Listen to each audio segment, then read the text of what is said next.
तो 2006 में हमने महासू देवता मंदिर को लगभग 3 बीघा ज़मीन हमने दी है, जहाँ और 9 कारिंदे हैं। वो वज़ीर हैं, 4 स्याणे हैं और पुरोहित है, पुजारी हैं, राजगुरु है, ठाणी हैं, भंडारी हैं, ढडवारी हैं और पिछनारे हैं। 12 साल से मंदिर समिति एक टाइम लंगर दे रही है निःशुल्क लोगों। क्या है कि महासू देवता मंदिर में रात जागने की परंपरा है। 120 करोड़ की लागत से मास्टर प्लान वहां पर बन रहा है। अभी जो चढ़ावा आ रहा है भेंट पात्र में, मंदिर समिति के पास सिर्फ उसी का लेखा। देखो, इसमें ना मंदिर समिति से पूछा गया, ना ग्रामीणों से पूछा गया, ना हकूकधारियों से पूछा गया। नमस्कार दोस्तों, स्वागत है आपका आज के कार्यक्रम में। दोस्तों, आज के जो कार्यक्रम के जो मेहमान हैं वो हैं दैनिक जागरण के वरिष्ठ पत्रकार और पचफदन प्रेस क्लब के अध्यक्ष श्री चंद्राराम राजगुरु जी और हनोल मंदिर समिति के वरिष्ठ सदस्य। राजगुरु जी, बहुत बहुत स्वागत है आपका आज के कार्यक्रम में। नमस्कार राजगुरु जी, कुछ बातें हैं जो हनोल मंदिर को लेके है, जो चर्चाओं में अक्सर रहती है। समिति और जो उसके कार्यकाल, जो उसकी कार्यकारिणी है और जो मास्टर प्लान जो कहीं ना कहीं जो है गवर्नमेंट की तरफ से एक मास्टर प्लान बनाया गया है, उसके ऊपर कहीं ना कहीं बातें चल रही है और जानना चाहेंगे आपसे कि मतलब वो है क्या, किस तरीके से मास्टर प्लान काम कर रहा है और उसमें क्या क्या चीज़ें हैं। तो पहले तो ये जानना चाहेंगे कि ये जो समिति है ये कब बनी है और समिति की ज़रूरत क्यों पड़ी, क्योंकि जो है पौराणिक व्यवस्था थी यहाँ पर हनोल मंदिर में। देखिए, आपने इस डिबेट के लिए मुझे स्टूडियो में बुलाया। जो मेरे पास जानकारी है मैं उसको आपसे साझा भी करना चाहूँगा और दर्शकों तक भी आपके माध्यम से बात पहुँचे, लोगों तक भी पहुँचे कि महासू देवता लाखों लोगों की आस्था के केंद्र है और महासू देवता के प्रति लोगों में अटूट आस्था है। आज से नहीं है, सैकड़ों वर्षों से है और हम लोग तो पीढ़ी दर पीढ़ी महासू देवता के कार सेवक भी हैं, हकूकधारी हैं। तो जो परंपरागत व्यवस्थाएं, उसके बारे में भी जो बुजुर्गों से जानकारी मिली है उसको भी साझा करेंगे। आपने मंदिर समिति के बारे में क्वेश्चन किया, तो सितंबर 2001 में राज्य गठन के बाद महासू देवता देवलाड़ी मंदिर प्रबंधन समिति का गठन हुआ। शुरुआती चरण में जो समिति का गठन हुआ उसमें हकूकधारी भी शामिल नहीं हो पाए थे।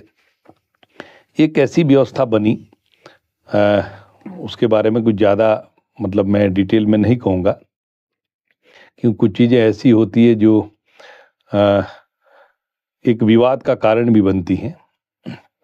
तो हमें सकारात्मक चीज़ों की तरफ आगे बढ़ना चाहिए और नकारात्मक पहलुओं को छोड़ना चाहिए, तभी हम आगे बढ़ सकते हैं। अतीत में क्या हुआ क्या नहीं हुआ वो सभी जानते हैं, मैं उस पर कोई प्रकाश नहीं डालना चाहूँगा, वो सभी की जानकारी में है। तो पहले जो व्यवस्थाएं सुव्यवस्थित करने के लिए कुछ स्थानीय लोगों ने, मंदिर से जुड़े हुए जो कारिंदे हैं, उन लोगों ने इसकी पहल की तो मंदिर प्रबंधन समिति बनी कि भाई इस वजह से कि भाई एक लेखा जोखा प्रॉपर बने, लेखा जोखा रहे, मेंटेन रहे चीज़ें। जब जो मंदिर में चढ़ावा आएगा, जब उसका हिसाब किताब रहेगा तो विकास के काम भी बढ़ेंगे। आप देखते होंगे कि मंदिर समिति से पहले जब व्यवस्थाएं भी चली, ऐसा नहीं है, जो हमारे मंदिर से जुड़े हुए जो पदाधिकारी थे, हकूकधारी थे, क्षेत्र के जो प्रबुद्ध लोग थे और जो महासू देवते की परंपरागत व्यवस्था से जुड़े लोग थे, उन्होंने सभी ने अपने हिसाब से व्यवस्था को उस जमाने में सीमित संसाधनों के चलते ठीक चलाया। तब संसाधन सीमित थे, अब संसाधन विकसित हो रहे हैं तो लोगों को सुविधाएं भी ज़्यादा चाहिए, मांग भी बढ़ेगी, जाहिर सी बात है। तो सितंबर 2001 में मंदिर समिति का गठन हुआ और तत्कालीन तब तहसील एक होती थी चकराता, तत्कालीन एसडीएम थे मनोज राय, मुझे याद है, पीसी बुटोला तहसीलदार थे। और मंदिर समिति जब गठित हुई तो उसमें भी तमाम विरोध की चीज़ें आई, विरोध के स्वर उठे। लेकिन जब चीज़ें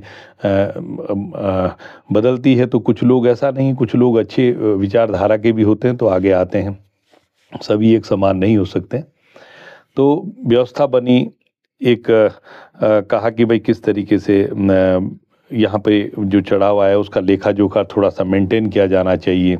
अच्छा, जो हकूकधारी हैं, देवता से जुड़े हुए जो लोग हैं, उनके राइट्स भी यथावत रहने चाहिए, क्योंकि अगर हम उनके राइट्स को ख़त्म करेंगे तो सैकड़ों वर्षों से तो महाराज की सेवा वही करते आए हैं, उनके तो हक हैं वहाँ पर, वो तो राइट होल्डर हैं।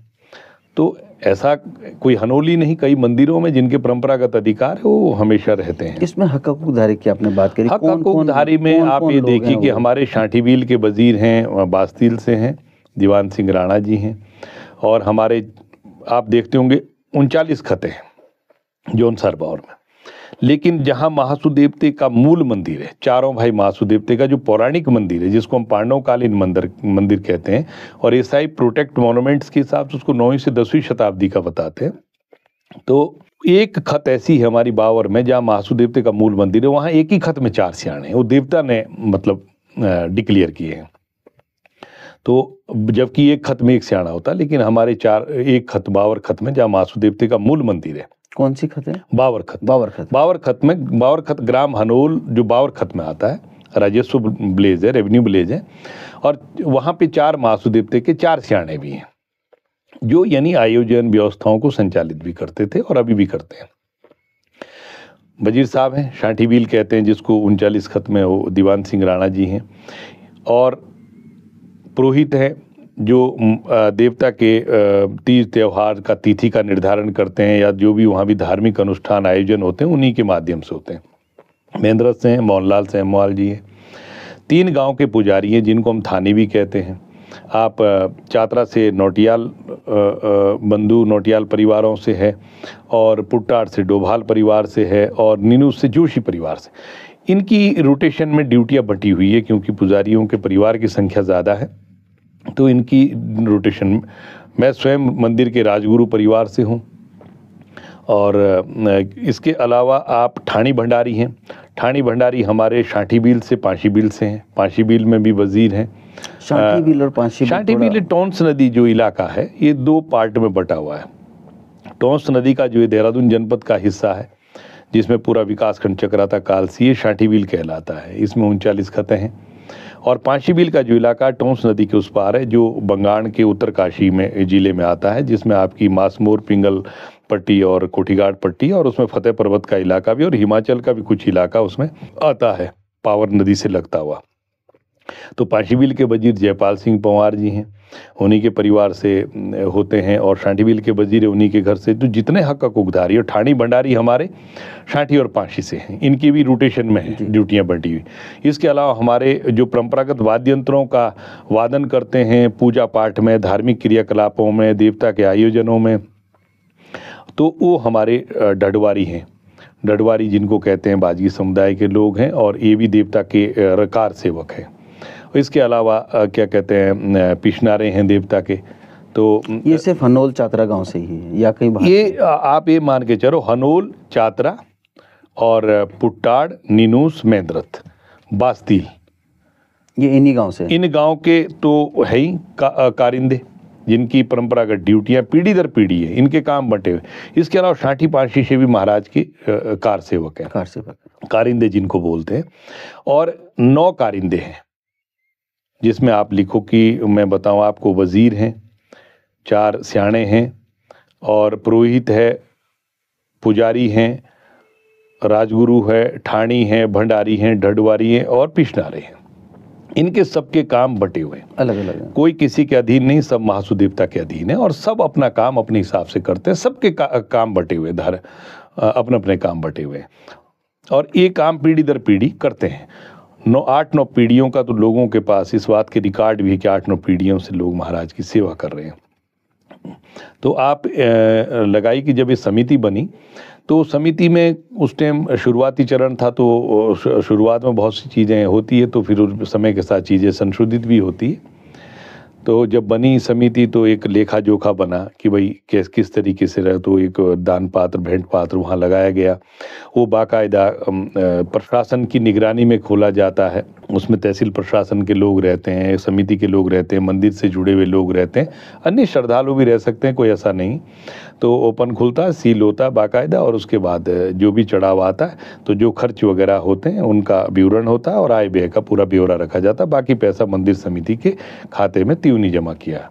SVI त्यूनी में है और उसका संचालन बाकायदा SDM तहसीलदार के हस्ताक्षर से वो होता है। अध्यक्ष हैं इसमें। उनको पदेन अध्यक्ष SDM को रखा गया और पदेन उपाध्यक्ष तहसीलदार को रखा गया। इसलिए रखा गया है कि ताकि जो प्रशासन के अधिकारी रहेंगे तो जो भी आय व्यय का जो हिसाब किताब होगा वो थोड़ा सा सिस्टमेटिक तरीके से होगा जी। तो ये व्यवस्था बनी। तो धीरे धीरे फिर 2010 में इसमें थोड़ा संशोधन हुआ। तत्कालीन SDM थी इलागिरी जी और तत्कालीन तहसीलदार हरगिरी गोस्वामी थे, मुझे याद है। फिर वो बैठक में एक प्रस्ताव लाया गया, संशोधन प्रस्ताव, और उसमें कहा गया भाई जो हक हकूकधारी छूट गए वो इसमें समिति में जुड़ेंगे क्योंकि उनके तो राइट हैं। और उसके अलावा फिर संशोधन ला के फिर समिति में उनको रखा गया जो कुछ छूट गए थे हक हकूकधारी शुरुआती चरण में। तो धीरे धीरे फिर चढ़ावा भी बढ़ता गया, चढ़ावा बढ़ा। फिर क्या कहते हैं समिति के पास जब पैसा जमा हुआ तो भाई विकास कैसे होगा, विकास के लिए तो ज़मीन चाहिए होगी। ज़मीन स्थानीय लोगों की थी, हमारी थी और ग्रामीणों की थी।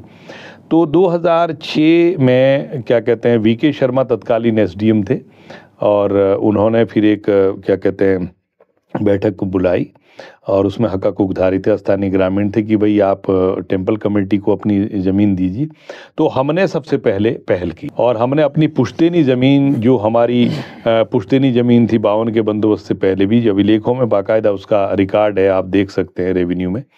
तो 2006 में हमने मासू देवता मंदिर को लगभग 3 बीघा ज़मीन हमने दी है, जहाँ आपके परिवार? जी, हमारी अपनी पुश्तैनी ज़मीन है जो हमने दी, मासू देवते को भेंट करी और वो भी सर्किल रेट पे। और उसमें से भी हमने मासू देवते को अलग से चढ़ावा जो देते हैं, क्योंकि हमारे यहाँ जो भी काम होता है बिना कुल देवता की आराधना के नहीं होता है। तो क्या कहते हैं 2006 में दी और तब तक हमारे बंदोबस्त में थी बाकायदा उस ज़मीन। उसके बाद पंडित मायराम ने भी दी, कुछ और लोग थे गांव के, बचन लाल थे, टोनी वगैरह। तो 5 परिवारों ने हमने मिलके लगभग 10 बीघा ज़मीन मासू देवता मंदिर समिति को अपनी पुश्तैनी ज़मीन दी, सर्किल रेट। कुछ ऐसा बोलते हैं वहाँ पे कि मतलब और आप देखिए कि उस देवता की जो ज़मीन देवता की स्वयं भी ज़मीनें हैं, देवता की जो ज़मीन है वो अलग है, लेकिन हमारी जो पुश्तैनी ज़मीन है वो अलग है, वो तो अभिलेखों में है। और आप देखिए कि क्या कहते हैं उस ज़मीन पर आज देखिए पार्किंग की सुविधा है, कम से कम 200-300 लोगों के ठहरने के लिए आज मंदिर समिति ने सराय बनाई हैं, शौचालय की सुविधा है। और आप देख रहे हैं कि क्या स्थानीय स्तर पर लगभग 13-14 लोगों को रोज़गार मिला है और क्या कहते हैं वो भी वहीं के लोगों को मिला है। ये सब समिति के आने से हुआ। और आप देखिए 12 साल से मंदिर समिति एक टाइम लंगर दे रही है निःशुल्क लोगों को। तो आप समझिए ना इससे पहले क्या था। तो इससे पहले जब चीज़ें नहीं थी तो अब जब व्यवस्था बन रही है, सुविधाएं जुट रही है, तो लोगों की डिमांड भी बढ़ेगी, जाहिर सी बात है। जब कुछ नहीं था तब डिमांड भी कुछ नहीं थी, तब लोग अपने संसाधन लेके जाते थे। आज भी आप लोगों से पूछेंगे, बड़े बुजुर्गों से, तो जब बीसू वगैरह महाराज का जागड़ा वगैरह जाता था, लोग अपने घर से लकड़ी बर्तन वगैरह ले जाते थे। तो देवता के यहाँ से जो शेर मिलते थे, जो अनाज मिलता था, तो लोग खुद खाना बनाते थे, खुद अपना सारा सामान ले जाते थे।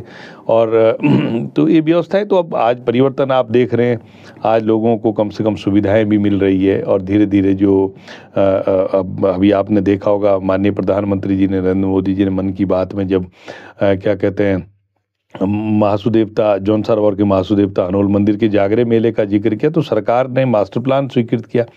120 करोड़ की लागत से मास्टर प्लान वहाँ पर बन रहा है। अभी माननीय मुख्यमंत्री जी आए थे वहाँ पर 22-23 तारीख को, तो उन्होंने भी वहाँ पर निरीक्षण किया। हमने समिति के लोगों ने भी माननीय मुख्यमंत्री जी को भी कहा। उसके बाद जिलाधिकारी जी आए और फिर उसके बाद पर्यटन सचिव जी आए, फिर मुख्य सचिव जी आए। तो हमने मंदिर समिति के लोग जो थे, स्थानीय हक हकूकधारी थे, ग्रामीण थे, उन्होंने उनसे सबसे वार्ता करी, ओपन डिबेट हुई और फिर लोगों से पूछा गया। तो हम लोगों ने कहा भाई मास्टर प्लान में जो मंदिर समिति है, स्थानीय हक हकूकदारी है, ग्रामीण हैं और स्थानीय जनप्रतिनिधि हैं, उनको विश्वास में लेके बनना चाहिए मास्टर प्लान, ताकि विकास के साथ साथ हमारे जनजातीय समुदाय की जो पुरातन संस्कृति है वो भी बची रहनी चाहिए। भाई विकास के साथ सांस्कृतिक विरासत भी तो बचनी चाहिए। अगर सांस्कृतिक विरासत ख़त्म हो जाएगी, सब चीज़ मॉडलाइज हो जाएगा, तो फिर बहुत सारी आगे दिक्कतें आएगी। समिति ने वहाँ पे सराय बना रखी है। आपने कहा कि पिछले 10-12 साल से लंगर चल रहा है और व्यवस्थित तरीके से जो है पार्किंग है, जैसे हमने भी देखा है वहाँ पे। तो मास्टर प्लान में कुछ क्या नया बन रहा है जो मतलब ऐसा है कि मतलब मास्टर प्लान में 120 करोड़ की शायद बात हो रही है कि कहीं ना कहीं जो है इतनी धनराशि उसके लिए आवंटन हुई है। देखिए, मास्टर प्लान में माननीय मंत्री सतपाल महाराज जी जो संस्कृति पर्यटन मंत्री, उन्होंने भी बैठक ली और क्या कहते हैं अधिकारियों ने भी बैठक ली और हम माननीय मुख्यमंत्री जी से भी मिले थे, कमेटी के से लोग मिले थे, समिति के लोग मिले थे। तो हमने यही आग्रह किया था कि यहाँ पर जो भी विकास के काम हो, मास्टर प्लान हो, तो यहाँ की जो क्या कहते हैं भौगोलिक जो पहाड़ की संरचना है उसके अनुकूल बनना चाहिए, ग्रामीणों को विश्वास में लेके बनना चाहिए, मंदिर समिति को विश्वास में लेके बनना चाहिए, मंदिर से जुड़े हुए जो हक हकूकधारी उनको विश्वास में लेके बनना चाहिए। तो जब ये चीज़ें बनेगी तो लोगों का सहयोग तो मिलेगा ही, क्योंकि अच्छा कार्य हो रहा है। पर भाई जब मास्टर प्लान बनेगा तो महासू देवता की ख्याति और बढ़ेगी, देश विदेश से क्या कहते लाखों भक्त यहाँ पहुँचेंगे, देवता का आशीर्वाद लेने, देवता से आशीर्वाद लेने पहुँचेंगे। तो क्षेत्र में पर्यटन विकास से, तीर्थाटन विकास से स्वरोजगार के अवसर भी एक आप लोगों ने मंदिर समिति ने एक अपर सचिव को एक पत्र भी लिखा है जिसमें जो है 12 बिंदु हैं।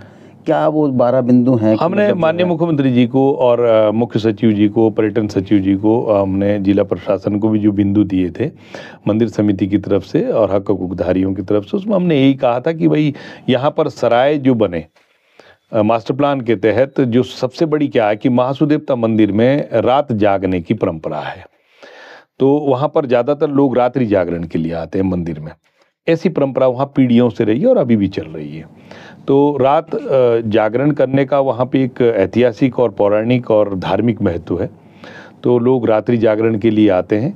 तो हमने यही अनुरोध किया सरकार से कि क्या कहते हैं वहाँ पे कम से कम 1000 श्रद्धालुओं की ठहरने की व्यवस्था की सराय बननी चाहिए।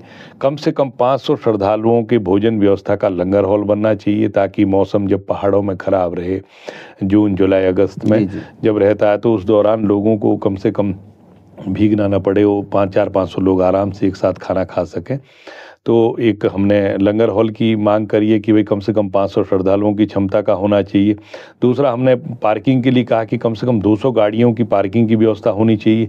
अगर जगह कम है तो मल्टी पार्किंग की सुविधाएं विकसित की जा सकती है, व्यवस्था की जा सकती है। और बाकी हमने जो प्रभावित ग्रामीण हैं जो मास्टर प्लान के तहत विस्थापित होने, भाई उनके लिए जो अनुग्रह राशि है उसको बढ़ाया जाना चाहिए और गाँव को जो ग्राम हनोल को बाकायदा मॉडल विलेज के रूप में क्या कहते हैं, क्योंकि पीढ़ियों से लोग वहाँ रह रहे हैं ग्रामीण, तो उनका वहाँ पे कई पीढ़ियाँ वहाँ गुजरी है देवता के दरबार में, देवता की सेवा में। तो उनको सुव्यवस्थित तरीके से बसाया जाना चाहिए, ताकि एक मॉडल विलेज के रूप में अगर उनको विकसित किया जाए कहीं सुरक्षित स्थान पे, उनको जो भी 21-22 परिवार विस्थापित हो रहे हैं, तो उस परिधि में जो आ रहे हैं मास्टर प्लान के तहत, विकास के लिए किसी न किसी को तो आगे आना ही पड़ता है, तो उनको भी सुव्यवस्थित तरीके से बसाया जाना चाहिए। जहाँ पर मंदिर के पास ही आसपास ही बसाया जाना चाहिए, उनको जो है शिफ्ट किया जा रहा है। हाँ, वहीं पर हमने कहा भाई जो यहाँ पे क्या कहते हैं ग्रामीणों की भी यही मांग है कि भाई अगर मंदिर के आसपास सड़क के ऊपरी तरफ जो मोरी तिवनी मोटर मार्ग है उसके ऊपरी तरफ या टोंस नदी किनारे भी खाली ज़मीन है, वहाँ भी ग्रामीणों ने कहा है कि भाई अगर यहाँ पर गांव को एक मॉडल विलेज के रूप में विकसित किया जाए तो लोगों को कम से कम लोग वहाँ से पलायन नहीं करेंगे। नहीं तो मास्टर प्लान के वजह से कई लोग पलायन भी कर जाएंगे, जब घर नहीं होगा तो लोग कहाँ जाएंगे। तो ये जो मास्टर प्लान है ये ग्रामीणों को साथ लेके नहीं बना है या क्षेत्रवासियों को साथ लेके नहीं? देखो, इसमें ना मंदिर समिति से पूछा गया, ना ग्रामीणों से पूछा गया, ना हक हकूकधारियों से पूछा गया। जो मास्टर प्लान बना शुरुआती चरण में तो नहीं पूछा गया, लेकिन जब इसकी रूपरेखा बन गई थी तब वार्ता के लिए बुलाया गया। तो 2-3 बार निदेशालय में भी बैठक हुई, हनोल में भी बैठक हुई 3-4 बार, और तो बैठकों का दौर चला। फिर ये चीज़ें सामने आई तो फिर इसमें कुछ परिवर्तन की बात उठी कि भाई इसको ग्रामीणों की जो क्या कहते हैं अपेक्षा उनके अनुरूप बनना चाहिए। बाकी अब जो आप देख रहे होंगे कि भाई महासू देवता मंदिर में जो पैसा आ रहा है बाकायदा वो बैंक में रखा जाता है, बोर्ड लगे हुए हैं समिति के बाहर, कोई भी आदमी खाता भी चेक कर सकता। कई लोगों ने RTI में भी सूचना मांगी, मंदिर समिति ने RTI में उसकी सूचना दी है, तो ऐसा नहीं है। बाकी टेम्पल कमेटी में भाई जो 9 हक़-उक़धारी हैं वो तो उसके वैसे भी संस्थापक सदस्य रहेंगे ही। नहीं, जो हक़-उक़धारी हैं उनको एक उस पे रखा जाए, क्योंकि उन्हें पीढ़ियाँ दर पीढ़ियाँ वहाँ पे जो है उन्होंने अपना वो समय दिया है वहाँ पे। नहीं, नहीं, उनको और तो आप उनको दरकिनार नहीं कर भाई सकते। उनके तो सबसे पहले हक हैं। लेकिन जो समिति बनी है, कहीं न कहीं बात चल रही है कि जौनसार और बावर 39 खत की आपने बात करी है, उसका कहीं न कहीं विस्तार होना चाहिए, ऐसी कुछ बात आ रही थी। नहीं, विस्तार तो देखिए, विस्तार तो समय के साथ होता है ये चीज़ों का। मैंने आपको बताया कि जब सितंबर 2001 में बनी तो कम लोग थे। 10 में फिर दोबारा से उसमें हक़-उक़दारी जो छूट गए वो सबसे पहले उनको रखा गया। फिर 14-15 में कुछ हक़-उक़दारी छूट गए थे, कुछ मतलब चयन नहीं हो पाए थे, क्योंकि अब जैसे माना ठाणी भंडारी है। ठाणी भंडारी 250 है। अब आप देखिए 8 से 10 ठाणी भंडारियों की पर डे ड्यूटी रहती है मंदिर में, जो महाराज के डोरिया भी ले जाते हैं, पूजा पाठ में भी उनका क्या कहते हैं, पुजारी के साथ वो सहायक की भूमिका में रहते हैं। डडवारी भी आप ये मान के चलो कि 4 से 5 की तो परमानेंट रोज की ड्यूटी होती है, जो वाद्य यंत्रों का वादन करते हैं। मंदिर में जो पंडित वगैरह हैं, उनका भरण पोषण कैसे चलता है? क्या वो वेतनभोगी हैं या क्या? वेतन की बात आई थी, हमने जब तत्कालीन एसडीएम थे ब्रजेश तिवारी जी, उनके टाइम भी वेतन की बात आई थी, बैठक में चर्चा हुई थी। अशोक पांडे जी के टाइम भी बात आई थी, संगीता कनौजिया जी के टाइम बात आई थी, अपूर्वा सिंह जी के टाइम बात आई थी कि क्या कहते हैं कि भाई जो नज़दीक हिमाचल प्रदेश में हाटकोटी मंदिर है, हाटकोटी हाटेश्वरी माता का मंदिर है, तो कहा था कि भाई वहाँ से भी थोड़ा सा हम लोगों ने एक जानकारी ली थी समिति के लोगों ने। तो वहाँ पर जो हक़-उक़धारी हैं वो टेम्पल कमेटी में तो हैं ही, वहाँ भी एसडीएम अध्यक्ष हैं, जैसे चूड़ी सराय में एसडीएम अध्यक्ष हैं। तो आप देखते होंगे बद्रीनाथ, सॉरी क्या कहते हैं, यमुनोत्री गंगोत्री में भी हैं उप जिलाधिकारी हैं। तो बाकी वहाँ राइट होल्डर उसके हैं ही, मेंबर हैं ही। तो क्योंकि उन्हीं के प्रस्ताव, उन्हीं के सुझाव के हिसाब से समिति आगे बढ़ेगी। तो वहाँ पर उन लोगों का मानदेय है। हनोल में मानदेय को लेकर 6-7 कारिंदों ने तो सहमति दी थी 7-8 में, लेकिन कुछ लोगों ने नहीं दी, कुछ समझ नहीं पाए थे या समझा नहीं पाए थे उनको। तो अब फिर मांग चल रही है कि भाई जो मंदिर से जुड़े लोग हैं, क्योंकि भाई उनका भी आजीविका उसी से है, तो उनके जो परंपरागत अधिकार हैं जी, जैसे मंदिर में पहले कार होती थी, अभी भी है जी जी, कोई बधाई ले जाता था, जैसे बेटा कोई किसी का हुआ तो जट काटने के लिए ले जाते थे, तो बधाई चढ़ती थी, तो बधाई में पुजारी की कार होती है, हमारी कार होती है, वजीर साहब की कार होती है, ठाणी भंडारी की कार होती है, डडवारी की कार होती है। तो इनके मतलब फिक्स है चीजें। कार सदस्य। हाँ, तो उसी से जो है ना क्या कहते हैं उनके आजीविका का भी एक साधन है।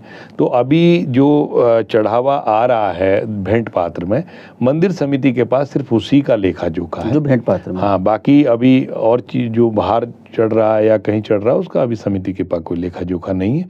उस पर अभी हक़-उक़धारियों का अधिकार हैं और उनसे भी वार्ता चल रही है। तो कुछ ना कुछ मतलब समय के साथ चीज़ें चेंज होगी, तो उसमें उनका सहयोग भी ज़रूरी है।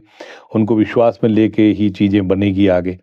पे एक प्रश्न था कि जो आपने समिति की बात बोली है, या जो है समिति का जो विस्तार है, इस पे कुछ चुनिंदा गांव आप लोगों ने कुछ सीमित कर रखे हैं कि चातरा, पुट्टाड़, नीनुस, बागी, महेंद्रत, निमगा तक ही इसका दायरा सीमित रहेगा।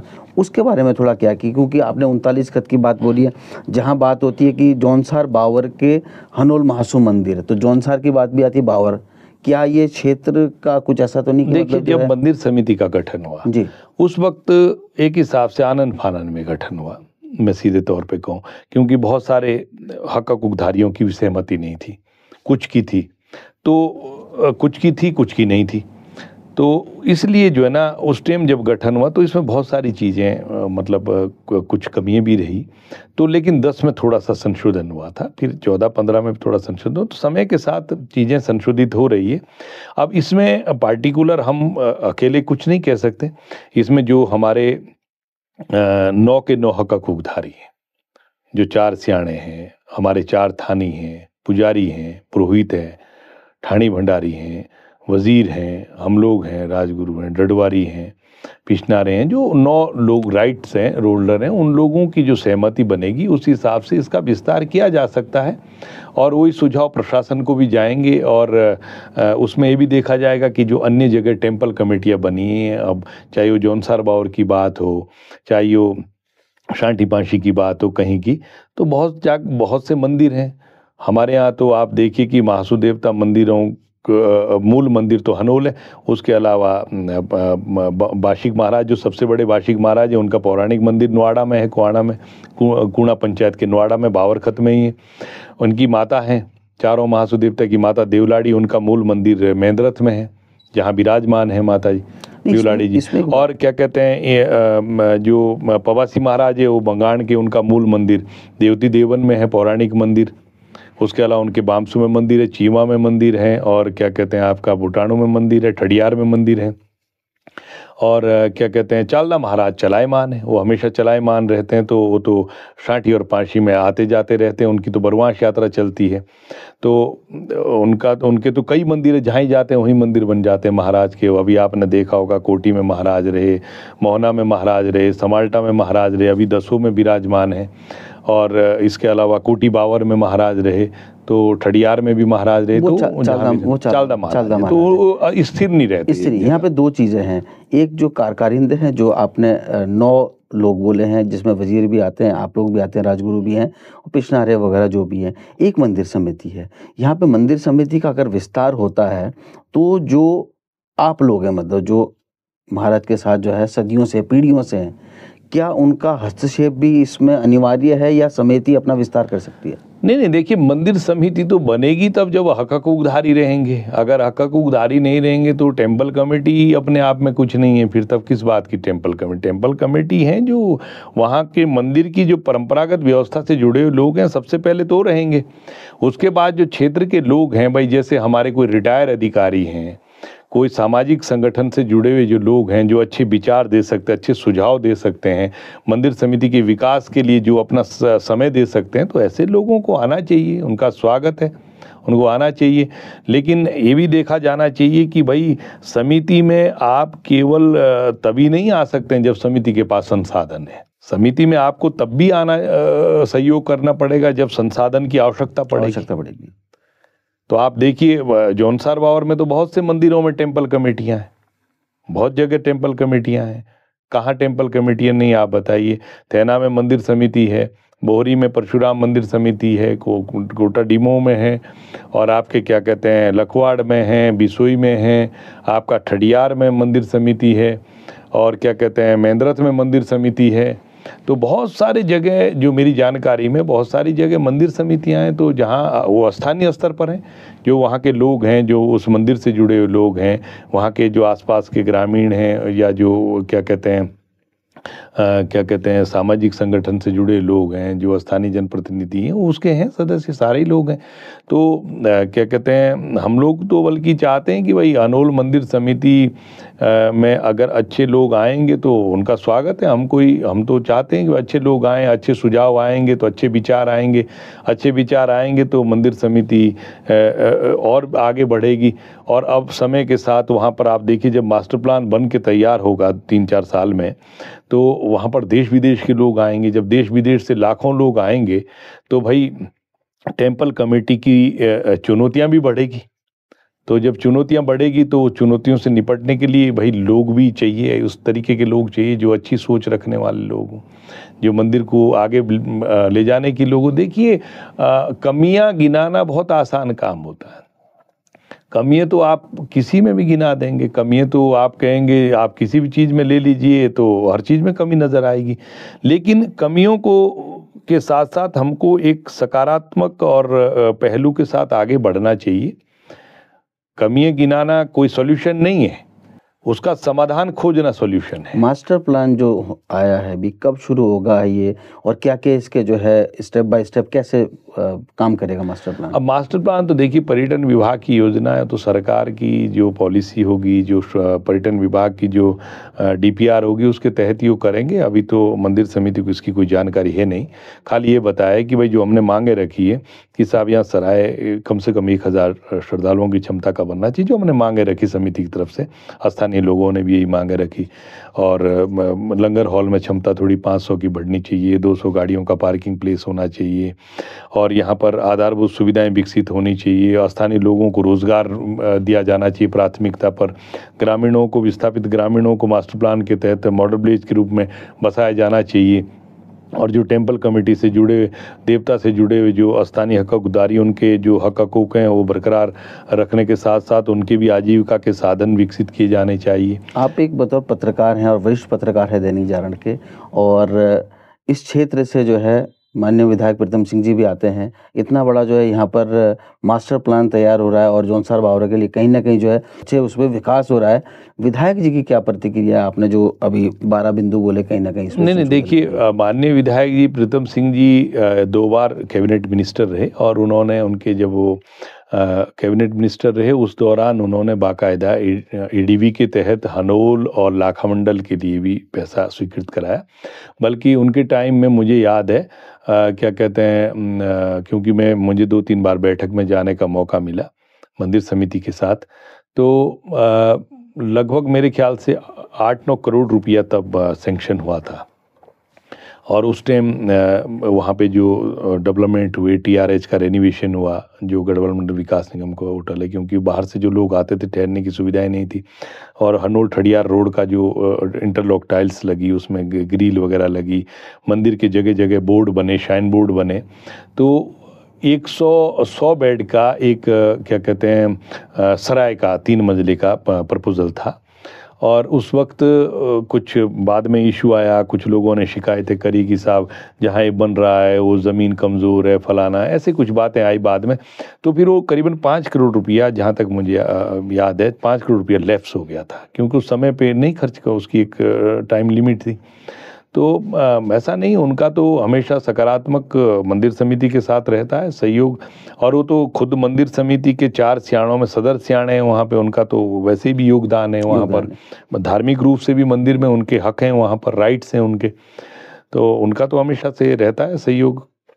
और मंदिर समिति के प्रति उनका हमेशा सकारात्मक रवैया रहता है। और वो विकास के लिए भी हमेशा कहते हैं कि भाई टेम्पल कमेटी में जो भी जहाँ भी मेरे को आवश्यकता पड़ती है, क्योंकि मंदिर समिति में जो लोग हैं वो सब वहाँ के लोग हैं, मंदिर से जुड़े लोग हैं, जितना बेहतर वो सुझाव दे सकते हैं। तो मेरी भी अगर कहीं आवश्यकता पड़ती है शासन प्रशासन के स्तर पर, तो मैं भी साथ हूँ। तो हमारे साथ थे दैनिक जागरण के वरिष्ठ पत्रकार चंद्रराम राजगुरु जी और हनोल मंदिर समिति के वरिष्ठ सदस्य। राजगुरु जी, बहुत बहुत धन्यवाद आपका समय देने के लिए।